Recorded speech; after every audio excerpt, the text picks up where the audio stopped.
Nikukaribishe rafiki yangu popote pale ulipo ili tuendelee kujifunza. Leo tuna topic inasema hivi kwamba njia kuu 3 za kuosha nuru ya maisha yako ili uweze kupendwa na kuweza kupata ndoa ndani ya mwezi mmoja tu. Wenda ni mwanaume au ni mwanamke lakini una struggle sana kupata ndoa na hicho kimekuwa ni kikwazo kwenye maisha yako. Lakini baada ya utafiti nikagundua jambo hili la ajabu sana.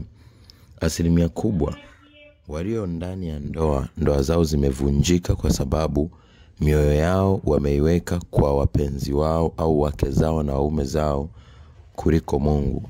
Ukisoma Mathayo 22:37 hadi 40 anakuambia mpende Mungu wako kwa moyo wako wote, akili zako zote, fahamu zako zote, na mme au mke au ndugu au jirani mpende kama nafsi yako.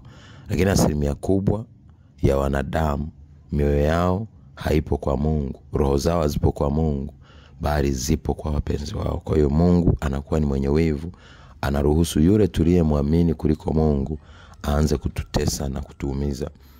Lakini kwa wale ambao hawajaoa au kuolewa, wengi majanga yanatokea hapa. Wengi wanazini kabla ya ndoa. Ni mwanaume ni mwanamke. Unapofanya hivyo umeingia kwenye mikataba na roho chafu. Umeondoa baraka za Mungu kwenye maisha yako, umemfungulia shetani aanze kuchinja, kuiba na kuharibu. Kwa ndo maana ukishazini tu au ukishazaa watoto au ukishazalisha watoto, asilimia kubwa majanga yanaanza pia kutokea. Kwa hiyo basi hatua ya kuweza kubadilika, kuchukua hatua, kupata matokeo kwenye masuala ya uchumba au unapokuwa unaelekea kwenye ndoa, cha kwanza ni moyo wako kuweka kwa Mungu. Uweke kwa Mungu pekee kwanza. Mpenzi, mahusiano yasikupe pressure. Wengi wanahisi nimechelewa, mimi si wengine wananionaje, mara nahisi nimezeeka, mara nina tamaa ya mwili. Ukienda kuoa kwa sababu ya hayo au ukienda kuolewa kwa sababu ya hayo asilimia kubwa mwili haufai kitu. Roho pekee ndio inayoweza kutia uzima. Kusoma kile kitabu cha Yohana 6:63. Kwa hiyo moyo wako, maana maandiko yanasema mpe Mungu moyo wako, maana ndiko zinakotoka chemchem za uzima. Ayubu 22:21 anakuambia mjue sana Mungu ili uwe na amani, maana ndipo mema yale yatakapo kujia. Lakini kitu cha pili, lazima ujifunze kusamehe na kuachilia kwa waliokuumiza. Wenda umeshaumizwa na wanaume wengi na wanawake wengi, hata na ndugu zako au watu wa karibu.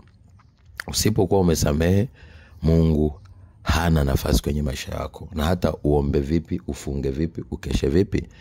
Ukisoma kile kitabu cha Mathayo sura ya 5, sura ya 6 mstari wa 14 mpaka 15 nakwambia tusiposamehe hatutosamehewa, lakini tukisamehe tunasamehewa. Soma pia Marko 11:23 mpaka 24.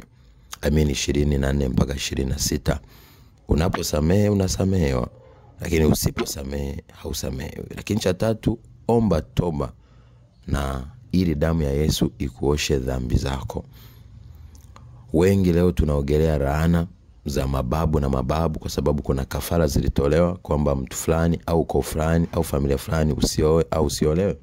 Kwa hiyo ni lazima uombe rehema kwa ajili ya mababu upande wa mama na baba kwenye ukoo wako, lakini pia uombe rehema kwa upande wako ili Mungu aweze kuwaosha kwa damu iliyomwagika pale msalabani. Maana ukisoma kitabu cha Isaya 53:4-5 anakuambia alipigwa kwa ajili ya dhambi zetu na adhabu ya amani yetu alipokea Yesu, na kwa kupigwa kwake sisi tumepona.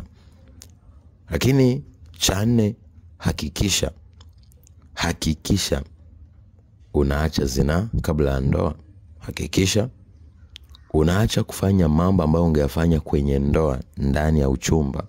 Mfano unatandika kitanda, mfano unazalia mwanaume au mwanamke, mfano unaanza kuhonga unaanza kutoa biashara, unaanza kusomesha watu na hamjaoa wala kuoana, mwisho wa mwisho utabe disappointed na utakuja unywe sumu usipokuwa makini, sababu utakuja kujuta kwa kile ulichokipoteza. Wengi leo tunaumia kwenye mahusiano kwa sababu muda tulioutumia, nguvu tulioutumia, uchumi tulioutumia, lakini pia na jitihada tulizoziweka. Hayo yote tukihesabu na watu tuliokaa nao, tukatumika, pesa tuliotumia, tunaanza kujuta. Watu wakiondoka kwenye maisha yetu, hatuwezi tukaumia sana, ila kinachotuumiza ni ule muda ambao wametupotezea, fedha waliotupotezea, nguvu waliotupotezea, uwekezaji tuliowekeza. Kwa hiyo ndio maana lazima uwe makini, usiingie kwenye mahusiano ya muda mrefu na mtu ambaye hamna future. Mtu akiona hana future na wewe, ni bora ujiengue mapema na usimpe mwili wako wala kujitoa au kufanya zinaa naye, wewe ni mwanaume au ni mwanamke.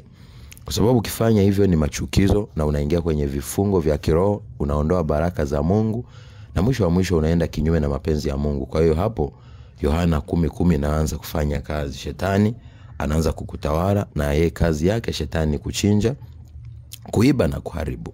Kwa hiyo rinda maisha yako, amua kubadilika na kumpendeza Mungu. Lakini mwisho kabisa lazima upende na kuthamini maisha yako, kujiweka safi. Kuna wanawake wengi na wanaume wengi wanapokuwa kwenye uchumba wanavaa nguo za kutega wanawake, wanavaa nguo za kutega wanaume, wengine sura zao, wengine miili yao, wengine mienendo yao, wengine tabia zao, wengine wanatengeneza mazingira hatarishi. Upo na mwanaume au mwanamke upo kwenye uchumba, lakini unaenda kwake kulala, unaenda kwake. Sasa ukienda sehemu umejifungia, kama sio zinani nini na utakwepaje? Kuna wengine wanabakwa, kuna wengine wanawekewa sumu kwenye wanawekewa madawa kwenye vinywaji. Ndio maana unatakiwa kabla ya kudate na mtu muombe Mungu afunue siri juu ya mtu. Lakini kwa sababu sisi ni watu wenye tamaa, ni watu wanaoamini bila kuchunguza, bila kupata uhakika kwanza, ndio maana mengi yanatukuta. Lakini ukizingatia haya ndio kushauri, utaweza kupata ndoa ndani ya muda mfupi. Na ndio maana kabla hata ya kuoa mtu, fuatilia yeye familia yake ikoje, ni watu wa aina gani. Lakini ukishafuatilia hicho, ukishajua, ni kitu cha msingi pia lazima ujue kitu hiki. Wale watu kiroho wakoje?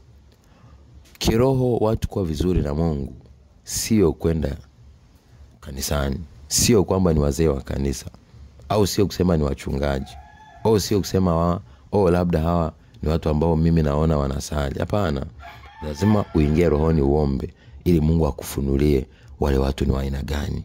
Mtu anaweza kuwa anacheka lakini kumbe ni Yuda, anataka kukuua. Ndio maana tunaona Yuda alikuja akambusu na Yesu akamwambia, je, unambusu mwana wa Adam? Unamsaliti mwana wa Adam kwa kumbusu? Kwa hiyo si kila kicheko, si kila busu, si kila anaenda kanisani, si kila aliyeshika Biblia, si kila mtumishi, si kila Mkristo kwamba ni Mkristo, anaishi na Kristo na ameokoka. Wengi ni manabii wa uongo, wengi ni wachungaji wa uongo, wengi ni waumini wa uongo, wengi ni wazee wa kanisa wa uongo, wengi ni watu wanajifanya wanawema lakini ndio wauaji. Shetani yeye anaweza kugeuka malaika wa nuru, akaanza kukuibia kwa undani na kuja kukuangamiza. Ndio maana ukisoma kitabu cha Yohana wa kwanza 4:1-7 anakuambia usiamini kia roho, bali zijaribu kwanza roho uone kama zinatoka kwa Mungu. Ni bora ukosee vyote lakini usikosee kuoa au kuolewa. Ukishakosea hapo, future yako inaweza ifike mwisho usipokuwa na nguvu ya uvumilivu. Lakini kumbuka pia unakuwa umeshaingia kwenye vifungo au umeshazaa na mtu, bado unaingia kwenye mikataba ya kuzidi kukaa kwenye vifungo. Lakini ukigundua mapema, ukaweza kujiondoa kwenye hayo mambo ambayo yangeweza kudhuru, mwisho wa mwisho unaweza kujikuta unafanikiwa na Mungu anakupa mtu sahihi. Lakini utakatifu, kuacha dhambi, kuishi maisha masafi, kumpendeza Mungu, kumtegemea Mungu na kufuata sheria ya Bwana ndio msingi wa mafanikio kwenye jambo lolote. Maana ukisoma kitabu cha Isaya 59:1-2 anakuambia afichaye dhambi zake hatofanikiwa, lakini anayeziungama na kuziacha atapata rehema.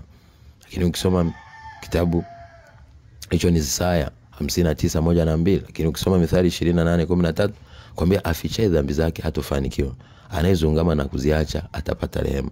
Lakini Isaya 59:1-2 anakuambiaje? Dhambi ndo zimetufarakanisha na Mungu. Lakini leo tukibadilika tutaweza kuokolewa. Lakini tukikataa, tukabaki kwenye zinaa, tukabaki kwenye uchafu wote, tukaishi maisha yasiyompendeza Mungu, ndipo mwisho kitakuwepo kilio na kusaga meno, na hapa duniani tutapata vikwazo vingi na laana na mikosi, na vitu vingi vya maisha yetu vitafungwa. Asante sana.